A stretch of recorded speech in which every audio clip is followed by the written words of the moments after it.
The Democratic Alliance is challenging the Employment Equity Amendment Act at the High Court in Pretoria today. Let's cross over to that and listen in. Implemented in a manner which amounted to job reservation and quotas, because if it was, it would fall foul of what the Constitution requires. We are not at that stage for the reasons I've explained. We are at the anterior stage. We're looking at this without reference to any particular complainant before you. The court appreciates that. So we are looking at it from a, maybe called an abstract challenge. But there's nothing wrong in doing that, because if the legislation is of the sort we say it is, then it falls foul of the Constitution. Not because of its application, but of its conception. Now that is dealt with, milady.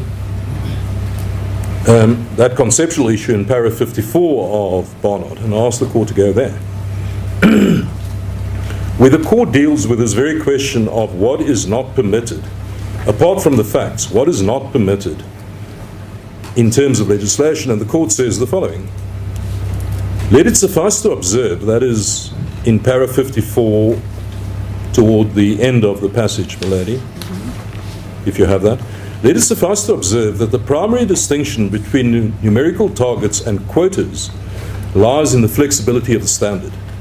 Quotas amount to job reservation and are properly prohibited by section 15.3 of the Act. You'll remember I took you to that this morning, milady. This Act itself in 15.3 prohibits quotas. It says you can have girls but not quotas. And that's what the court is referring to. Are properly prohibited by section 53. The same section endorses numerical goals in pursuit of workplace representativity and equity. They serve as a flexible employment guideline. And I ask the court to emphasize and perhaps underline, if you could, milady, the word guideline. Because this is the pre-amendment landscape of what the Act allowed and required. The goals which an employer was supposed to set in its equity plan, which I've explained came from consultation, etc., were flexible enough. They served as guidelines that the employer would try to achieve within the realm of its operating circumstances, its employees, their makeup, because remember, the requirement is suitably qualified, not anyone.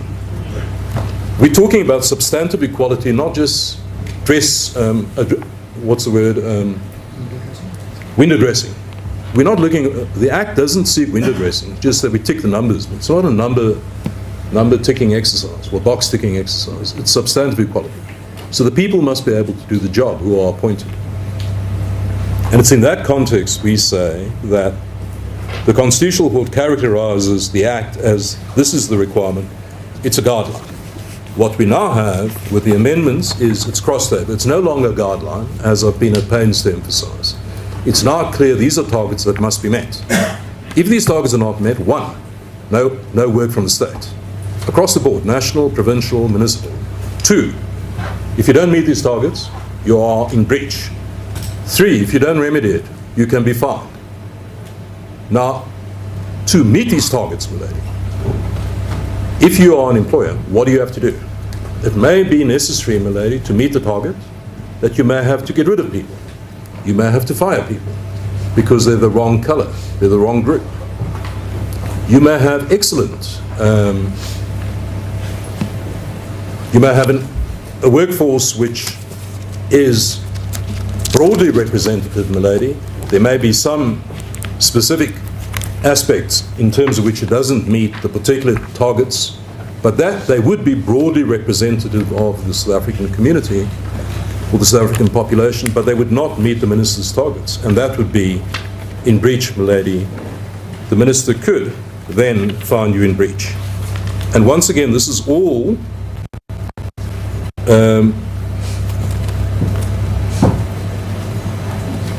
milady, in terms of legislative powers that are given in the broadest and vaguest of terms. And we've emphasized it's not the strictures within which the minister must operate are not laid down in the Act. And that, of course, as repeated, I'm not going to take you specifically to that, is a breach of the requirements laid out in the Darwin judgment, which we referred to in our heads.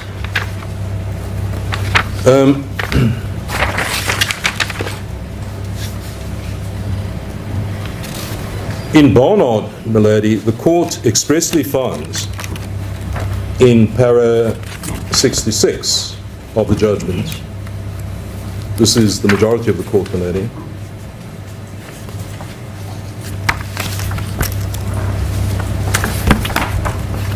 that the manner in which the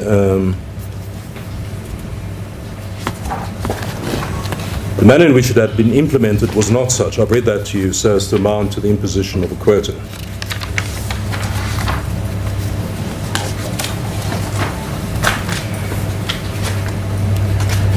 The minority judgment, milady, of Cameron, Frenneman and Majid, it is a minority judgment, but it, with respect, gives a powerful indicator of how a court should approach the question, milady, of whether there's been unfair discrimination in any particular case.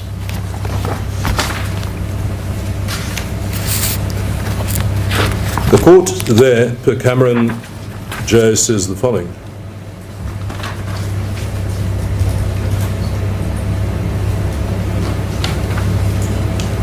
Having in 118, milady, deal with the judges deal with a court giving deference to how decisions are made, because the court accepts that you engage in a balancing exercise when applying Section 9, milady, and the Act, and decisions, and occasionally hard decisions have to be made. The court appreciates that, it deals with that in 118, and then in 119 it says the following.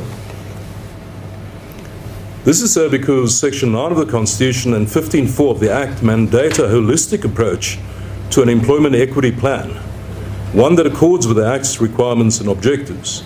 To do otherwise, again, this is the pre-amendment landscape, milady, to do otherwise would be to sanction rigidity that would convert the numerical targets specified in the plan into impermissible quotas.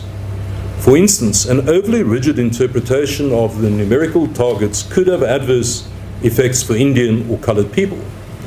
The plan's ideal target for Indian women is 0.4 employees or fewer at every salary level. Now, I hasten to add that is not obviously the scenario with the current targets, that is the previous targets. But herein is what the court says about those targets, which I again emphasise is possible under this statutory regime, which is why the statutory regime is unconstitutional.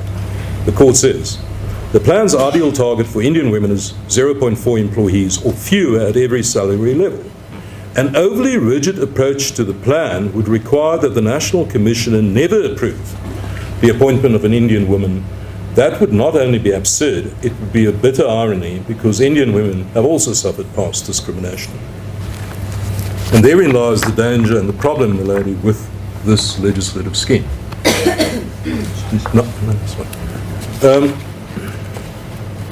Solidarity was a case that was argued and brought, milady, under this Act, the Employment Equality Act.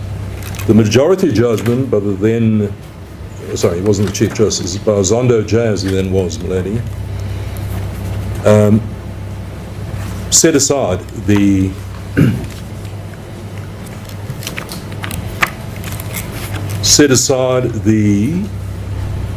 equity plan that had been developed, milady, or rather, sorry, set aside decisions not to promote 10 employees, 9 of whom were coloured, in the Western Cape, who worked for the Department of Correctional Services.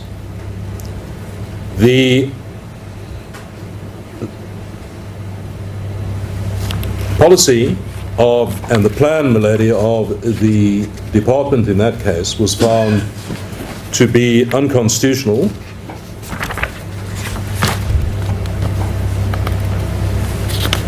because it did not take into account, milady, the fact that, or rather it did not take local demographics into account, more particularly the makeup of the economically active population in the Western Cape.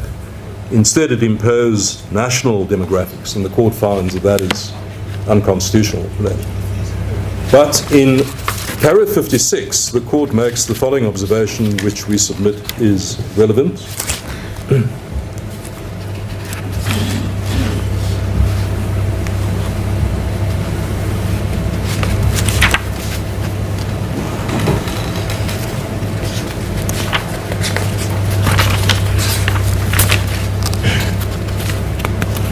The court references Barnard Milady, which I've just referred to in para 51, and it says that for the applicants to show that the numerical targets constituted quotas, they need to first show that they were rigid.